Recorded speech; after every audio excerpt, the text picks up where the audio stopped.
Bob, you were talking about the stash last year. The stash? Yeah, it was like the difference in winning and losing. That's what won it. You won it by a mustache. Ladies and gentlemen, from Canada, your reigning and defending Classic Physique champion, Chris Bumstead. Yeah!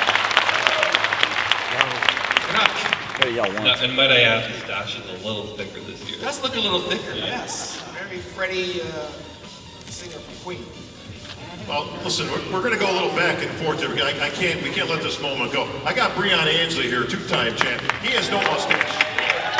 Listen, clean shaven. He says he did not lose by the mustache, and he's going to prove it this year, Chris. You can try it. No, and it's no mustache, it's no fro. It'll be straight up physique, and a complete physique for sure. Bob, this is the apples and oranges type of a thing, because the physiques are not similar. Very different. No, listen, and that's what makes it tough for the judges, because they've got, listen, what's classic? Is classic a look? Is it the physique? Is it a combination of both? Breon, you got beautiful lines, man. Obviously, there's a reason you won the title. But you're right, Chris, I mean, he's 6 inches taller than you. He's got the he's got the hair working, you know, the whole thing. It's apples and oranges. What are you going to give to the judges that they can distinguish and get that title back in your pocket? I'm just going to outpose. I think it's outpose, Chris. It's just not about my... Where's he weak? Where do you get the champ? Oh, I get him everywhere. I get him everywhere. Everywhere.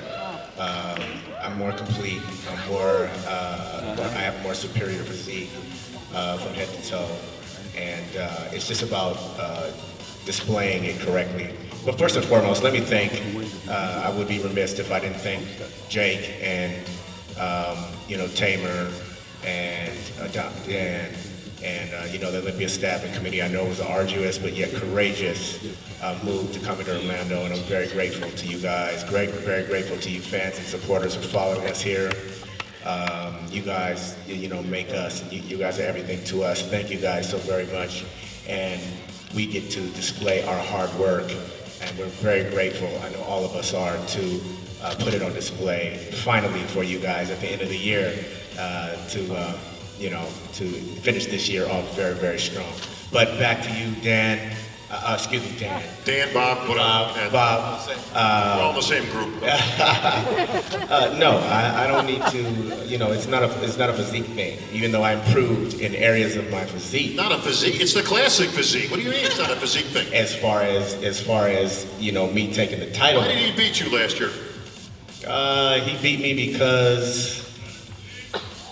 It was because of you, or is it because of him? Like, did you just come in off? You let the door open, he snuck in there, or did he just take it from you? Come on, give me something. No, I will respect the judge's decision and say that he beat me, with probably 3 more poses to my 2. Okay, that's fair. And that's what it all comes down to as far as the numbers are concerned. But I still feel my physique is superior again. My physique is more dominant, and I have more of a complete bodybuilding classic physique. Chris, he's more complete. What are you going to do? When I came in last year and you asked me this similar question, I told you Classic Physique hadn't found someone who had set the standard of what it was meant to look like. And that was my goal last year. I wanted to come in, and I believe because it was such a new division, it was still searching for someone to be at the top, someone for the young kids coming up that they wanted to strive towards that standard Classic Physique look. I showed that last year.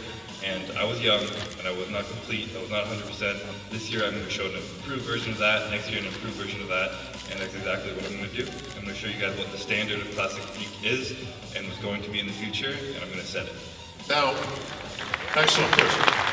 Fair enough. You guys that aren't on the stage that are going to be up there offering different looks as well. Well, we've got a wrench to throw in there now. Now, even though we've got just a representation of the athletes here, we've got the top 2.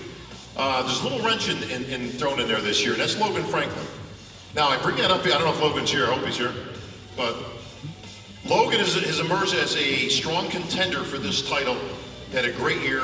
Now, the reason I bring this up, Breon, is if you talk about apples and oranges and comparisons for the judge, now, Logan Franklin is very, very similar to Chris. Similar height, structure, weight, obviously, you guys got the parameters in which you have to adhere to with height and weight for classic division. Are you worried about Logan Franklin? Because he does match up very well with the current champ. Not one bit. not one bit worried about Why anybody. Not worried about anybody. And I'm glad you brought that up, because if you're saying that, you know, the classic structure and the look is similar to Chris's, that does not coincide with me losing by 1 point last year.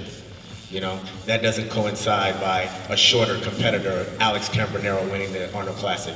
That doesn't coincide with Terrence Ruffin coming second at the Arnold Classic, a shorter competitor, shorter than me. He's shorter than Sean, I think, and that's hard to do.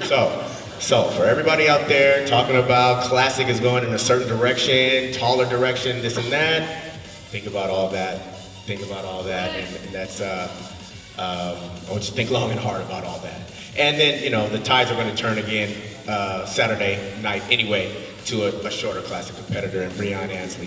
So there we have it. There we have it. Well, Bob, let's give the champ the last word, because obviously Always. he's the champion. You got two to your credit. Of course, Danny Hester won the first one. Yeah. What did you do differently coming into this one to make sure you walk home with that trophy this year?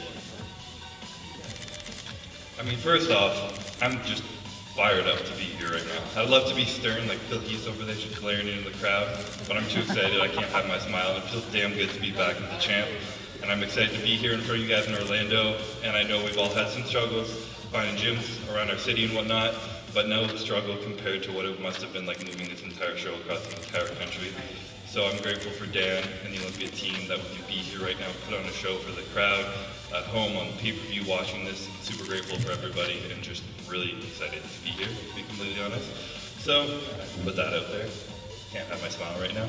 But different this year, it was just more work, to be completely honest. Last year was a learning process for me, and was something I didn't feel like I was falling into my groove quite yet. This year I really found myself. I got some advice from the champ himself, the GOAT Phil Heath, and it was exactly what I've been doing this year. He told me to get to know Chris the man, not Chris the bodybuilder. Exactly what I've been chasing throughout the year. I kind of got more in touch with myself, my mind, my mindset. COVID definitely helped with that, putting some focus on kind of internal stuff rather than external, and everything just falls into place after that. So it's been something where I've been a lot focused on myself this year, my mental game, and it truly feels like I'm coming in here, I'm not competing against anyone, everyone's here to compete against me. Spoken like a true champion right there. Chris Bumstead. Why he's the champ.